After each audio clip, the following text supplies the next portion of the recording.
There's a heaviness in the air right now.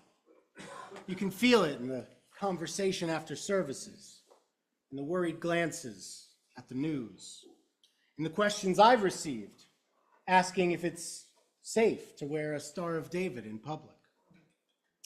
I'm not the first to declare that the golden age of American Judaism from about the late 1960s to the early 2010s is well and truly over.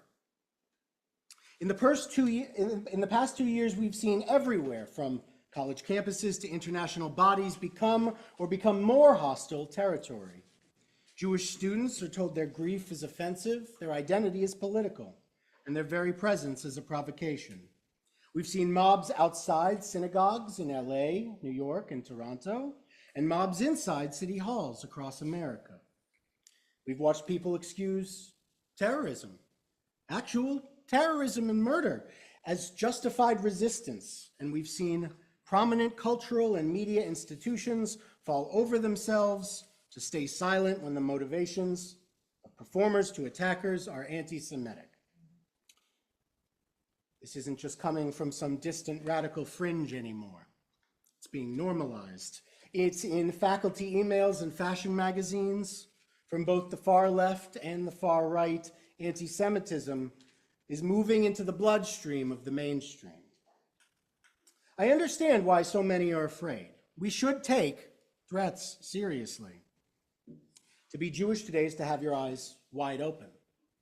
But, and this is where I want to shift us, it's also to have your heart open. Because if all we have is vigilance, we become a people of shadows and suspicion. And that's not who we are. We are also the people of tikva, of hope. Hope is a Jewish word, but admittedly a nebulous one, difficult to pin down. Let's explore what this Jewish word hope is and is not. It's not naive optimism, not it'll all work out complacency. It's the stubborn, sacred belief that redemption is possible, that human beings can surprise us, that history bends toward the good because we push it. As Rabbi Jonathan Sacks wrote, to be a Jew is to be an agent of hope in a world serially threatened by despair. He went on to say, Judaism is the voice of hope in the conversation of humankind. So how do we live that out here now, when so many of us have much more base level concerns, to reference Maslow's hierarchy? Hope doesn't mean pretending anti-Semitism isn't real. We have to fight it, but we don't let it define the totality of our Jewish lives. Hope means that alongside our vigilance, we keep building, we keep learning Torah, we keep raising proud Jewish children and celebrating their Jewish growth. We keep lighting candles and going to Israel and filling our shul with our heads held high. Hope means that we don't shrink ourselves to the lowest common denominator of Jewish life. We double down on what gives us joy and depth and holiness.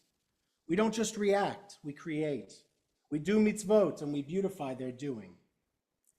And this is where I want to root our vision of hope in something profoundly Jewish, Geulah, redemption, which you'll hear a lot about on the High Holy Days. In traditional Jewish eschatology, the redemption is a messianic future when the world is repaired, when the nations live in peace, and when the temple is rebuilt in Jerusalem. But that can feel like it's a long way away. In the Talmud, to think about a little bit about this, thinking about redemption, in the Talmud, Rava teaches that when we reach the end of our lives, the first question we will be asked is, did you conduct your business honestly? Good to know. The second, did you set aside time for Torah study? Important for those of you to join me on Saturday mornings. And later, did you look forward to the world's redemption?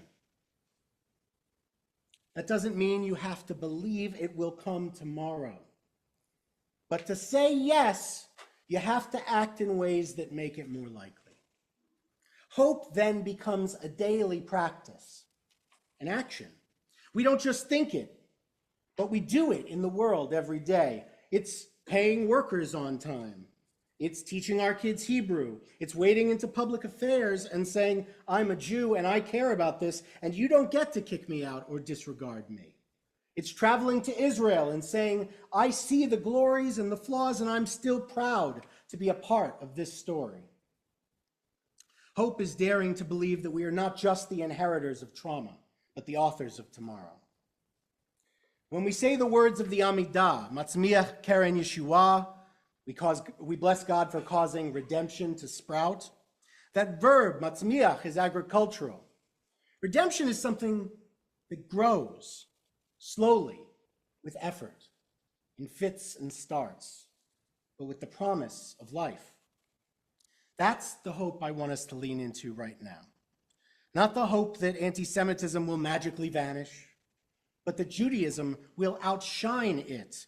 Not the hope that the world will suddenly become just, but that we will make it more just by refusing to give up our values or our voice. And not the hope that our enemies will be convinced, but the hope that our children will be inspired to live Jewish lives. Don't let fear be your main Jewish experience this year. Let Shabbat be. Let study be. Let singing be. Let Israel be. Let relationship be. Let purpose be. We won't be defined by what we're afraid of. Instead, we'll be defined by what we're building toward. Because hope isn't just a nice idea. It's a Jewish obligation. And in a world that seems to want us either terrified or invisible, showing up with Jewish pride, with Jewish joy, with Jewish hope is redemption in action. Shana Tova.